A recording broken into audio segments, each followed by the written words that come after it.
여몽yor의 세 가지 귀한 가치를 먼저 나누겠습니다. 자기 중심에서 벗어나 타자와 교제하는 놀이터. 네. 네. 이게 습관적인 그것을 우리가 조심해야 돼요. 네. 잘 듣고 잘 생각하고, 네. 그렇죠? 하나님의 첫 번째를 또 잊어버렸네. 그래서 하나님의 영광을 나타내는 예배터. 두 번째, 복음을 전할 인재양성의 배움터. 잘 듣고 생각하시면 돼. 뭐 예배터, 놀이터, 배움터는 뭐 그렇게 순서가 차이가 없으니까. 그래서 복음을 전할 인재양성의 배움터, 자기 중심에서 벗어나 타자와 교제하는 놀이터. 네, 그래서 예배터, 놀이터, 배움터의 귀한 가치를 담은 여명홀이 아름답게 또 순적하게 잘 지어지고 있고요. 올해 뭐 2달 이제 남았는데요. 다시 새롭게 된 신앙이나 어떤 삶의 복음으로 말씀으로 다시 새롭게 된 것들이 있으신지요? 올해 우리 교회에게 주신 다시의 비전, 이사야 58장 12절 말씀, 올해 황폐된 곳들이 다시 세워지고 역대 파괴된 기초들이 다시 쌓아지고 무너진 데가 다시 보수가 되어지고 길을 수축해서 거할 곳이 되게 하는 이런 다시의 은혜가 남은 2달 동안도 저와 여러분들의 삶에 가득하기를 주님의 이름으로 축복합니다. 오늘도 함께 새벽 예배 드리게 되어서 감사하고 또 하나님께 영광입니다. 오늘 고린도서 7장을 우리 같이 읽었고요. 지금까지 고린도 교회에 있었던 여러 가지 아픈 문제들을 우리가 생각을 해보고 있습니다. 오늘 우리 함께 1절부터 24절까지 함께 읽었는데요. 결혼에 대한 사도 바울의 권면입니다.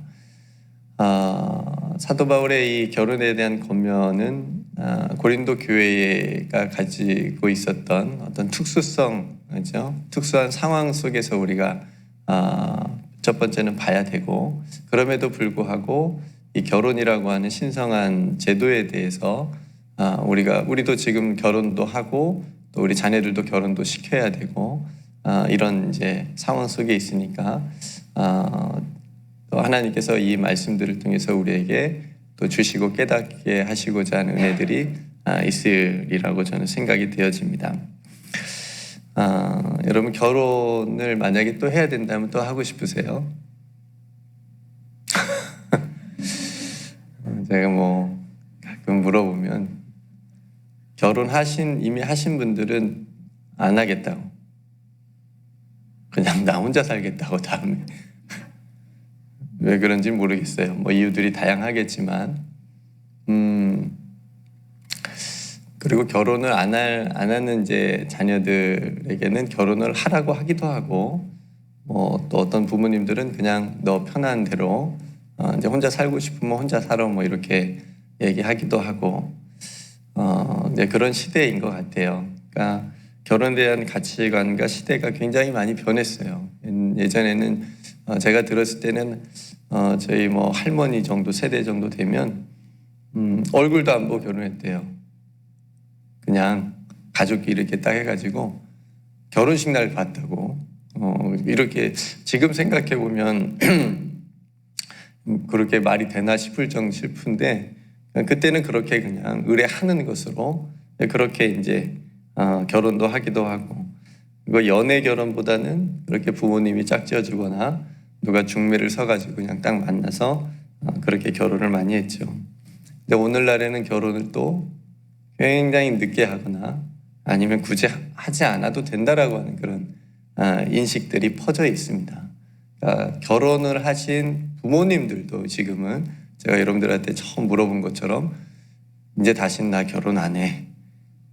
이렇게 이제 얘기할 정도로, 그러니까 결혼이 주는 어떤 힘듦, 인생에 있어서 결혼이라고 하는 것이 우리에게 주는 어떤 그런 것들이 부담감이나 압박감들이 굉장히 크기 때문에 이제 그럴 수도 있고요. 이제 나도 다 다음에는 뭐 자유롭게, 다음 생 이런 건 없지만 만약 이제 자유롭게 이제 그렇게 살고 싶다라고 하는 소망, 뭐 그런 것들이 이제 복합적으로 이유가 있겠지요. 이제 그렇기 때문에 우리 자녀들에게도 이제 그렇게 얘기를 할 수도 있는 거고요. 어쨌든 이 결혼에 대한 문제가 이때뿐만 아니라 오늘날에도 굉장히 심각하기 때문에 그래서 결혼을 늦게 하거나 하지 않거나 그래서 발생되는 문제가 뭐냐면 출산율이 적어요. 그렇죠? 아기를 낳지 않습니다. 적을 수밖에 없고 이것은 이제 나라를 유지하는 데 굉장히 큰 문제가 되는 거죠. 또 결혼을 했다고 해서 그게 이제 다 됐느냐, 해결이 됐느냐, 그것도 아니에요. 결혼을 다 했다고 해서 잘 사는 것도 아닙니다. 모든 가정들이 결혼을 해도 이혼율이 굉장히 높대요. 거의 50%가 이혼을 한대요. 예, 굉장히 높아서 결혼을 안 해도 걱정, 해도 걱정. 예, 저도 이제 뭐 자녀들을 아직은 어리지만 이제 결혼할 때가 될 거 아니에요. 얘네들이 과연 결혼을 할런지, 할 수 있을런지, 결혼을 하면 잘 살 수 있을런지, 그죠? 이런 이제 걱정이 부모로서 있는 거죠. 이제 그런 세상이 되었다는 얘기입니다. 결혼이라고 하는 것이 굉장히 큰 우리 인생에서 중요하고 또 기도해야 될 기도의 제목 중에 하나라고 하는 거죠. 제가 결혼 주례를 딱 한 번 해봤어요. 지금까지 제가 이제 예전에 군산에서 섬겼던 교회 이제 청년 결혼이었는데 다행히 지금 잘 살고 있습니다. 네, 아기도 낳고 다행히 그 주례자로서 감사하기도 하고 네, 뿌듯하기도 한데 오늘 사도 바울이 고린도 교회의 어떤 그 특수성 안에서 굉장히 음란했던 도시의 공동체, 교회 공동체, 그래서 그 음란에도 많이 또 유혹이 되고 빠졌었던 그런 분위기 속에서 사도 바울이 오늘 결혼에 대한 권면을 하는데 그 입장을 우리가 어떠했는지 한번 잠깐 말씀을 통해서 보겠습니다. 오늘 사도 바울은 결혼을 해야 되는 이유 중에 하나로 음행을 피하기 위해 너희가 음행을 피하기 위해서 남자마다 자기 아내를 두고 여자마다 자기 남편을 두라고 권면합니다.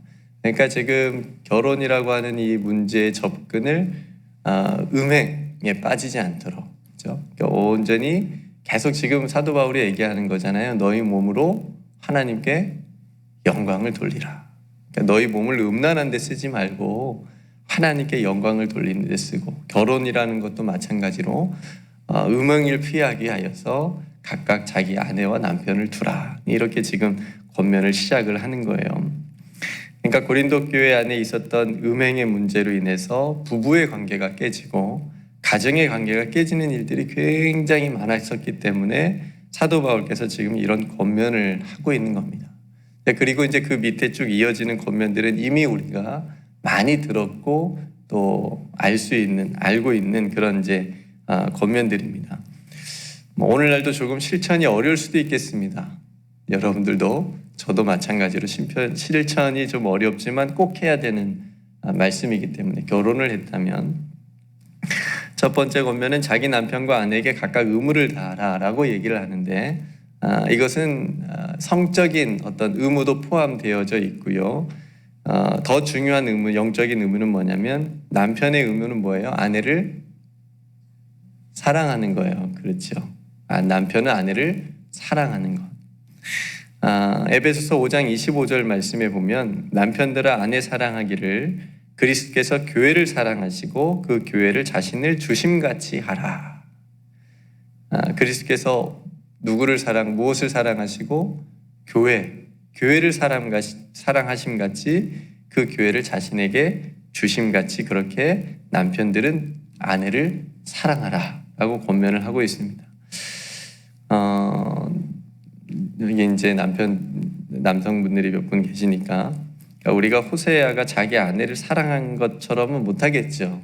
그렇지만 가장 큰 사랑을 아내에게 주어야 된다라고 하는 거죠. 이 세상에서, 그죠? 남편들이 아내를 사랑해야 된다라고 하는 것이 가장 큰 남편에 대한 남편의 의무라고 하는 거고, 두 번째 아내의 의무는 무엇일까요? 남편에게 뭐 복종하면 우리가 좀 더 아내들이 조금 더 그런 거 같고, 네, 두 가지 다 있어요. 복종과 순종이 다 있는데, 네, 순종하는 거, 그렇죠? 순종이 잘 되세요? 네. 고개를 크게. 예, 그래서 제가 아까 말씀드린 거에 힘들겠다고. 예, 근데 꼭 해야 되는 거라고. 베드로전서 3장 1절에 아내들아 이와 같이 자기 남편에게 순종하라. 이는 혹 말씀을 순종하지 않는 자라도 말로 말미암지 않고 그 아내의 행실로 말미암아 구원을 받게 하려 함이라. 오늘 사도 바울도 마찬가지고요. 베드로 사도도 지금 마찬가지입니다. 그러니까 부부의 가장 큰 어떤 목적 중에 하나가 있다면 그건 구원이에요. 서로에 대한 구원이에요. 그러니까 남편으로 말미암은 구원, 그리고 아내로 말미암은 구원. 그러니까 서로가 믿음으로 구원을 받기 위해서 돕는 배필로서 하나님께서 맺어주셨다라고 하는, 그러니까 그런 성경적인 가치관이 배어져 있습니다. 그러니까 남편을 볼 때도 그렇게 바라보고 아내를 바라볼 때도 그렇게 바라보고, 그래서 내가 남편에게 순종하고 복종해야 되는 이유는 남편의 거룩한 구원을 위해서, 이게 굉장히 중요한 이유라고 하는 거죠. 그러니까 아내가 믿지 않는 남편의 말이라도 순종해야 되는 이유는 결국은 그 남편을 구원하기 위해서. 그렇다고 제가 뭐 폭력을 사용하고 매를 맞고 사랑이 없는 남편에게 무조건적인 복종을 말하는 것이 아닙니다. 저는 오늘 사도 바울이 말한 것처럼 만약에 그런 환경이라면 저는 갈라 서십시오라고 권면을 드릴 것 같아요. 오늘 말씀에도 그랬으니까. 그러니까 남편과 아내가 서로에게 이렇게 사랑과 순종의 의무를 다하게 되면 믿음의 가정을 이루어 가는 거죠. 그렇죠? 이게 잘 힘들고 안 되니까 가정이 삐그덕거리고 부부 관계가 쉽지 않는 것을 우리가 보게 됩니다. 그리고 하나님께서 우리가 아는 대로 창세기 처음 남녀의 만남으로 이루어진 가정은 서로에게 돕는 배필이 되게 하셨다라고 하는 거죠. 그래서 우리가 믿음의 가정이라고 하는 것, 믿음의 부부라고 하는 것은 하나님의 나라를 위해서 함께 달려갈 때 서로에게 돕는 배필로 세워졌다라고 하는 것, 그리고 서로를 위한 구원에 있어서 굉장히 중요한 역할을 남편과 아내가 하고 있다라고 하는 것을 우리가 깨닫고 잊지 말아야 된다라고 하는 것입니다. 두 번째 권면은 뭐냐면 서로 분방하지 말라라고 하는 거예요. 분방이 뭐죠? 네, 방을 따로 쓰지 말라. 네, 방을 따로 쓰지 말라. 분방하지 말라. 그러니까 이건 다만 명령이 아니기 때문에 그러니까 어떤 사정과 형편에 따라서 할 수 있어요. 근데 사도 바울이 오늘 뭐라고 얘기해요? 서로 기도할 틈을 얻기 위하여 합의상 분방은 얼마 동안은 가능하지만 부부가 서로 분방하는 것은 시험에 들 수도 있기 때문에 계속 그렇게 하지 말라라고 하는 거예요. 네. 살다 보면 결혼 초기에는 그렇게 붙어서 자는 게 좋았는데 세월이 좀 지나고 보면 붙어 있는 게 그렇게 귀찮아가지고 불편해지고 그래서 따로 자죠. 요즘 많은 그래서 그렇게 자는 게 좋다는 어른들의 말을 들어봅니다. 권면드리는 것은 그래도 몸은 그래서 뭐 어쨌든 떨어져서 주무셔도 남편과 각 아내에 대한 마음은 떨어지지 않도록 잘 지키시기를 소망합니다. 그러니까 성도 여러분, 하나님께서 짝지어진 돕는 배필인 남편과 아내를 더 사랑하십시오. 그리고 순종하십시오. 존중하십시오. 하나님께서 그 관계를 축복하시고 그 관계를 통해서 하나님께서 뜻하신 아름다운 구원의 역사를 이루어 가실 줄로 믿습니다. 그리고 두 번째 사도 바울이 이제 부르심의 개념을 가지고 설명을 오늘 말씀을 통해서 합니다. 부르심, 세 번의 부르심이 나오는데요. 17절에 보면 오직 주께서 각 사람에게 나누어 주신 대로 하나님이 각 사람을 부르신 대로 그대로 행하라. 20절에 각 사람은 부르심을 받은 그 부르심 그대로 지내라.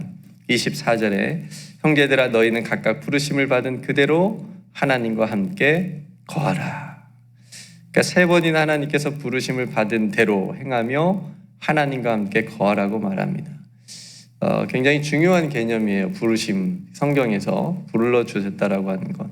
그러니까 저와 여러분도 오늘 이 아침에 불러주신 거예요. 그죠? 우리 의지로 뭐 내가 일어나서 새벽에 깨어서 이렇게 왔다. 새벽 예배 왔다. 그렇게 우리가 얘기할 수도 있지만 더 큰 은혜의 개념은 하나님께서 나를 깨워주셔서 말씀의 자리로, 예배의 자리로, 기도의 자리로 불러주셨다. 나는 그 부르심에 순종했다라고 하는 이제 그게 우리가 은혜의 더 큰 고백의 개념이라고 생각이 되어지고요. 그러니까 성경에서 굉장히 중요한 개념이 부르심인데 하나님께서는 자신의 사람들을 불러주세요. 그렇죠? 아브라함아, 노아야, 모세야 이렇게 불러주세요. 그러니까 그 부르심을 소명이라고 한다면 부르시고는 그냥 뭐 이렇게 아무것도 안 하시는 것이 아니라 일을 맡겨주세요. 그걸 이제 사명이라고 우리는 부릅니다. 그래서 우리는 소명과 사명 함께 있는 거죠. 우리를 불러주셨고 그 불러주신 하나님께서 우리에게 사명을 주셨으니까 아담과 하와를 불러주셨어요. 그리고 어떤 사명을 맡겨주셨죠? 네, 생육하고 번성하고 또 에덴 동산을 잘 경작하고 다스려라. 이런 사명을 주었어요. 한눈을 팔긴 했지만 노아를 부르셨어요. 노아를 부르시고는 어떤 사명을 주셨죠? 뭘 지으라고? 방주. 방주를 만들라고 하는 사명을 줬어요. 아브라함을 부르셨어요. 아브라함을 부르시고는 그렇죠. 본토를 떠고 아버지의 집을 떠나서 내가 내게 지시할 땅으로 가라. 그렇죠? 이런 약속의 민족의 복이 되는 그런 아버지가 되는 복으로 사명으로 부르셨어요. 주셨어요. 모세를 부르셨어요. 모세에게는 어떤 사명을 주셨죠? 이스라엘 백성, 애굽의 노예에 있었던 이스라엘 백성을 출애굽을 시켜라. 거기서 나오게 해라. 이런 사명을 주셨어요. 많은 예언자들을 부르시고는 이스라엘을 깨우치고 이스라엘의 죄를 깨닫게 하고 회개하게 하고 이런 사명을 주셨어요. 예수님께서 또 제자들을 부르시고는 제자들을 향해서는 무엇을 낚는 어부가 되라? 사람을 낚는 어부가 되라. 이런 사명을 주셨다라고 하는 거죠. 사도 바울을 부르시고는 이방인들에게 복음을 전하는 사명을 주셨습니다. 그러니까 이처럼 하나님께서는 자기의 사람을 부르시고 믿음의 사람을 부르시고 하나님의 일을 맡겨주시는 사명을 주신다라고 하는 거죠. 그러니까 저와 여러분들도 하나님께서 부르신 줄로 믿습니다. 그리고 사명을 주셨어요. 우리 각자에게 맞는 그 부르심 그대로 주신 거룩한 사명이 있다라고 하는 거죠. 여러분 우리가 이 본문을 잘 이해를 해야 되는데 오해하지 않고 그러니까 부르심을 받은 그대로 지내라라고 하는 말은 그러니까 노예로 태어났다고 해서 노예로 평생 지내라는 거구나 아니면 어떤 불의한 체제나 대우를 그대로 그냥 못 본 채 하고 그냥 수긍하거나 이렇게 살라는 말이 아니라고 하는 거죠. 그거보다 더 중요한 자유가 있고 오늘도 말씀에 있지만 할례자로서 무할례자가 되지 말고 무할례자로 부르심을 받은 자가 있느냐? 할례를 받지 말라. 할례 받는 것도 아무것도 아니요 할례 받지 아니하는 것은 아무것도 아니로되 오직 하나님의 계명을 지킬 따름이니라. 그러니까 하나님의 계명이 그 모두 할례나 무할례냐를 받았느냐 받지 않았느냐보다 훨씬 더 중요한 거라고 하는 거예요. 예. 그리고 또 한 가지는 종으로 있을 때 부르심을 받았느냐 21절에 염려하지 말라 그러나 내가 자유롭게 될 수 있거든 그것을 이용하라. 주 안에서 부르심을 받은 자는 종이라도 주께 속한 자유인이요. 그러니까 복음이라고 하는 것이 이 종이라고 하는 개념을 훨씬 더 뛰어넘고 그것을 덮을 수 있고 그 복음을 통해서 자유함을 누릴 수 있다라고 하는 것을 말씀해 주고 있는 거죠. 그러니까 사도 바울이 하고 싶은 말은 그거예요. 어떤 상황이나 형편에 환경에 속박되지 말고 부르심의 은혜를 기억하고 내가 종이었을 때 부르심을 받았으면 그 상황, 그 종으로서의 상황임에도 불구하고 하나님께서 나에게 부르셨다라고 하는 것을 기억하고 그 상황 안에서 하나님께서 주시는 사명을 감당을 하라는 그런 말씀의 요지입니다. 그 은혜를 기억하고 부르시는 분이 누구인지를 깨닫고, 그리고 더 중요한 일은 뭐냐면 그 상황 속에서 하나님께 순종하고 또 죄에 속하지 않고 주님께 속한 자로 이 마지막을 하나님과 함께 거하며 살아가라라고 하는 권면을 오늘 주시는 거예요. 굉장히 중요한, 이것이 부르심을 이해하는데 중요한 열쇠입니다. 그러니까 여러분, 결혼을 할 것인가 말 것인가를 본다면 누구는 하라고 하고 누구는 하지 말라고 안 하는 게 좋겠다고 얘기하고, 이렇게 해서 뭐 결혼하는 게 좋은 것이다 혹은 하지 않는 게 좋은 것이다 라고 주장하기보다, 현재 결혼한 상태이면 결혼한 상태에서, 혹은 결혼하지 않은 상태에서 부르심을 받았으면 그 상황에서 각자 자신의 자리에서 하나님께 대한 순종과 하나님께서 자신을 부르시고 또 하나님과 내가 함께 그 상황에서 동행하는 삶을 살아가라라고 하는 그런 메시지입니다. 고린도 교회의 특수성을 제가 말씀드렸고, 사도 바울이 이렇게 얘기하는 이유 중에 또 한 가지 이유는 종말론적인 이유가 있었어요. 곧 주님이 다시, 초대교회에 그런 종말론적인 상황이 있었잖아요. 그래서 결혼하지 아니한 사람은 그냥 지내는 것이 좋겠다. 그래서 그런 권면이 나오는 겁니다. 그래서 우리들의 상황, 우리 각자 상황이 다 다르잖아요. 가정이 있고 또 혼자 사시는 분들도 많고, 그러니까 그런 상황 속에서, 그런 부르심 속에서 중요한 문제는 뭐냐면 내가 하나님의 말씀에 순종하고 하나님과 함께 동행하는 삶을 살아가느냐. 이것에 지금 사도 바울이 포커스를 맞추고 결혼에 대한 권면을 하고 있다라고 하는 겁니다. 그럼 상황이 변하게 될 때에도 그것에도 우리가 흔들리지 않고 하나님께 순종하고 그것을 또 다른 부르심으로 이해할 수 있게 되고, 어떤 형편에 처하든지 복음 안에서 우리가 온전한 자유를 누리며 살아갈 수 있게 된다라고 하는 거죠. 사도 바울의 관심은 거기에 있었어요. 죄에 빠지지 않고 하나님께 영광을 돌리는 삶으로 성도들을, 교회를 다시 회복시키고 살아가게 하는 것, 그러게 영적으로 성숙하게 하는 사도 바울의 권면이라고 하는 거죠. 성도 여러분, 말씀을 정리하면 저와 여러분들 하나님의 자녀로 부르셨어요. 성도로 부르셨어요. 성전으로 부르셨어요. 한 아내의 남편으로 불렀고, 한 남편의 아내로 불렀고, 또 자녀들의 아버지로 불렀고 어머니로 불러주셨어요.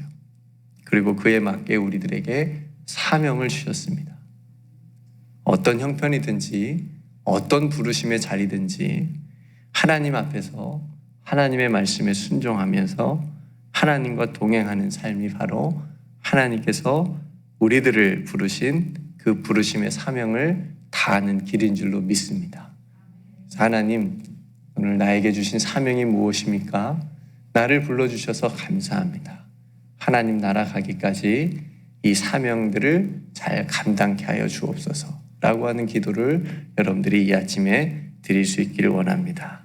오늘 말씀을 기억하면서 하나님께서 우리를 불러주신 그 하나님의 영광을 위한 부르심의 은혜, 그리고 그 부르심에 대한 사명, 내가 어떠한 형편이든지 하나님께서 내게 주신 그 약속들, 그 말씀들을 기억하고 지켜가면서 오늘 하루도 주님과 동행할 수 있는 저와 여러분들의 삶이 되시기를 주님의 이름으로 축복합니다. 함께 기도하겠습니다. 오늘 말씀을 생각하면서 하나님께서 우리들을 불러주시는 그 부르심의 은혜, 그 은혜에 감사하고 또 그 부르심의 사명들을 우리가 각자의 자리에서 또 잘 지켜나가고 또 하나님의 은혜 가운데 또 넉넉히 이기고 승리할 수 있는 그런 삶이 되게 해달라고 기도했으면 좋겠고요.